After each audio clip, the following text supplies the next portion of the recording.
Hello, welcome to Lemon Studios, where we talk movies, television, and wrestling. I'm, of course, the Lemon himself, Zeke Lemon, and this is my review for Wicked for Good. But before we get into that, let's get the housekeeping out of the way. Share and leave a like. Comment below, let me know your thoughts on Wicked for Good, and of course, hit the subscribe button as it helps me grow into my YouTube career.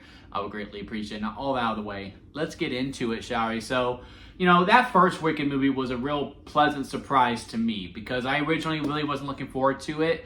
I thought the trailers weren't that good. I knew of Wicked, I knew of the songs.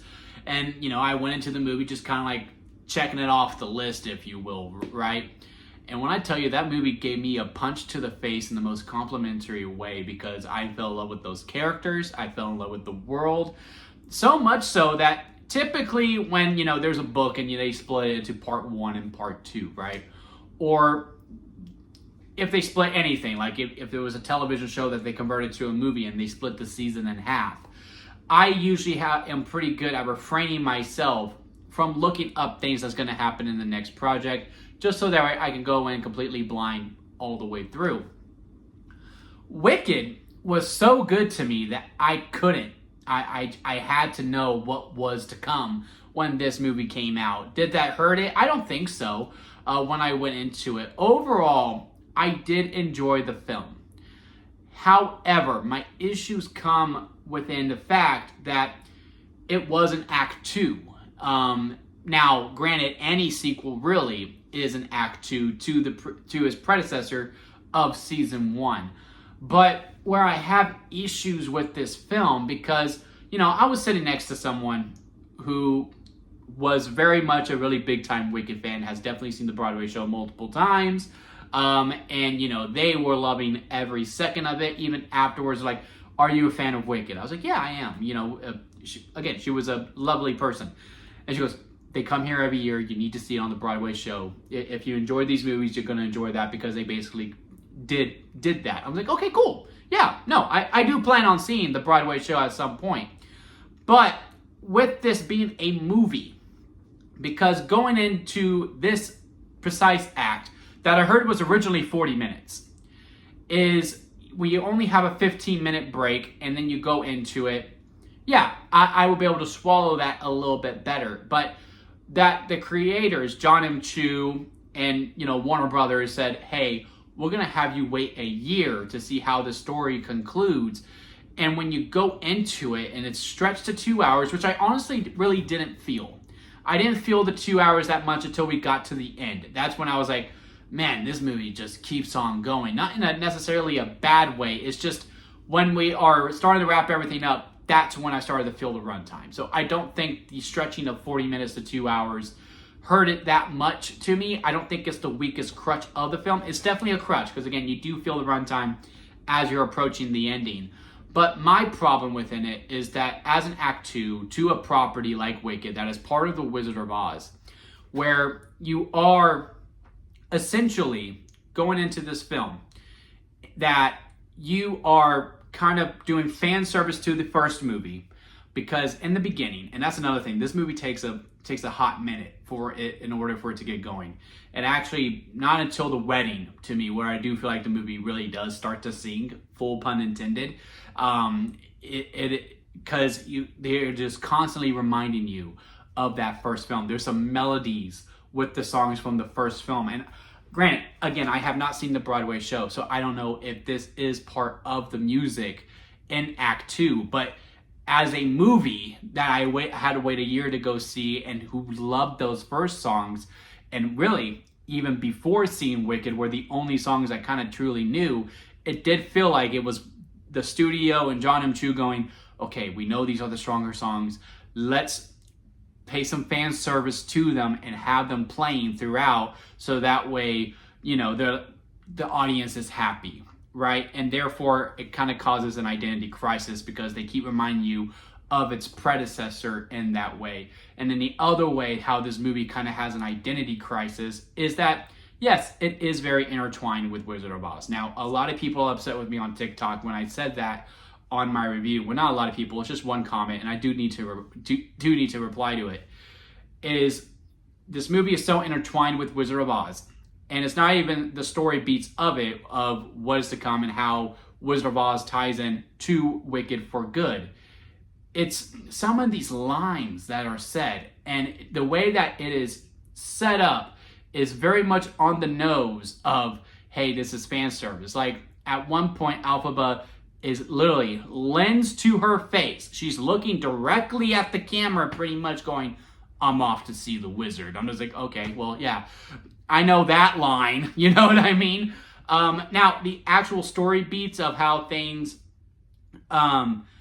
get intertwined within Wizard of Oz and how some characters are in the Wizard of Oz, that stuff I didn't mind whatsoever. It was just some lines like that where Elphaba's going, I'm off to see the wizard. That's where I am kind of like rolling my eyes a little bit, where I feel like there's a bit of an identity crisis when it comes to the film, as to they are doing fan service to the first movie, and then they are also doing fan service to Wizard of Oz itself. And the other crutch of this film is that, yeah, the songs just aren't as good as they are in part one.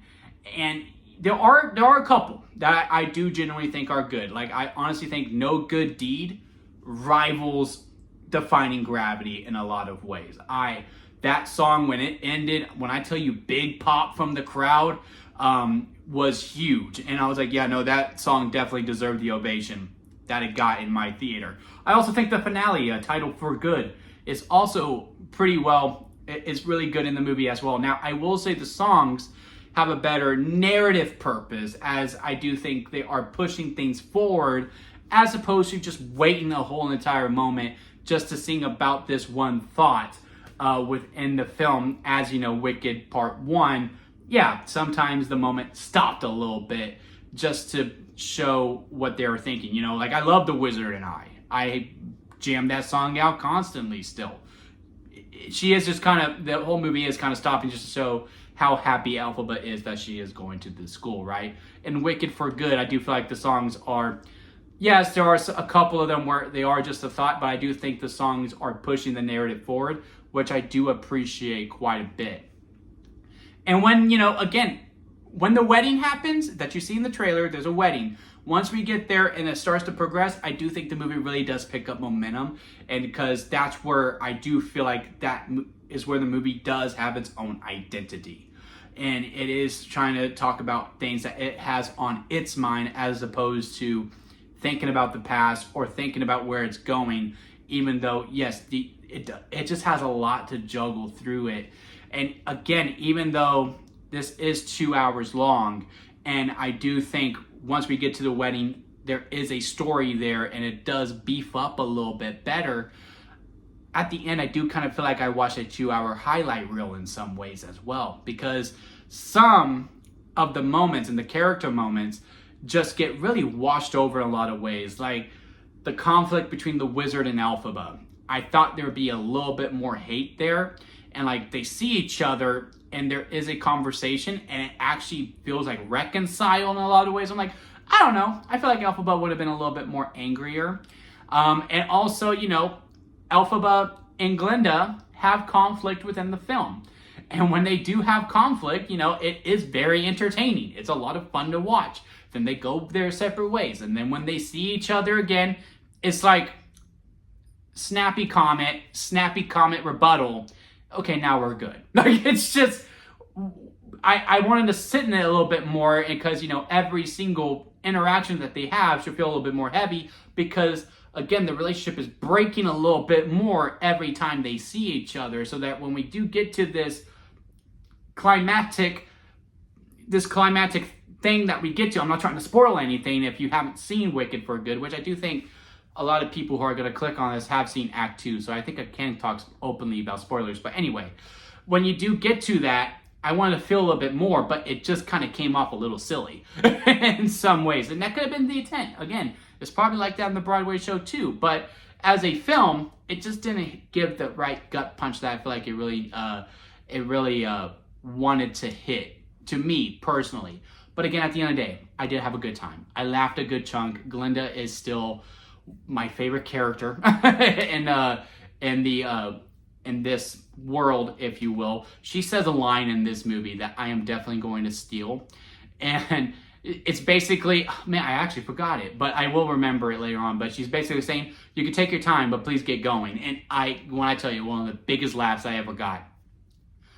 Cynthia Erivo does a great job as Elphaba. You know, she continues to make Green look good. Like I said, no good deed to me. Rivals defying gravity in a lot of ways. It's just really cool song. She makes a lot of the songs that she does sing work because, again, she has that amazing voice. I do think she is very badass in this film. Jonathan Bailey does a great job as Fiyero. It's nice to see a different side of him in this too.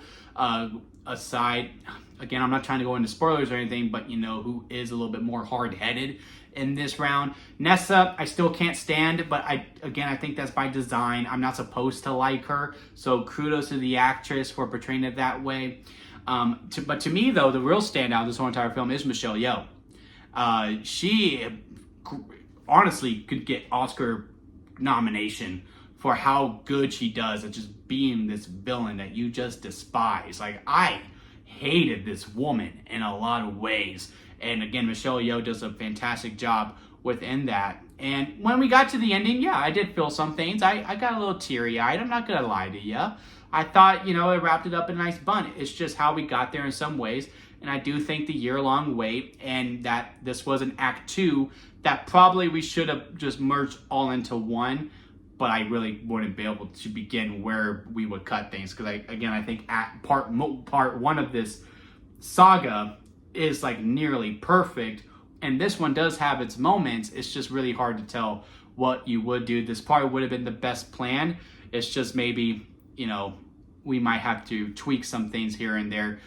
Maybe we could have made this 90 minutes and it would have been just as fine as well. But let me know what y'all thoughts on Wicked for Good. Again, I enjoyed the film. If I had to rank this on the lemon scale, it's a lemonade, which is right in the middle. It goes sour lemon, expired store-bought, bad, but hey, there's some good. Store-bought, good, but hey, there's some bad. Lemonade, it's a movie.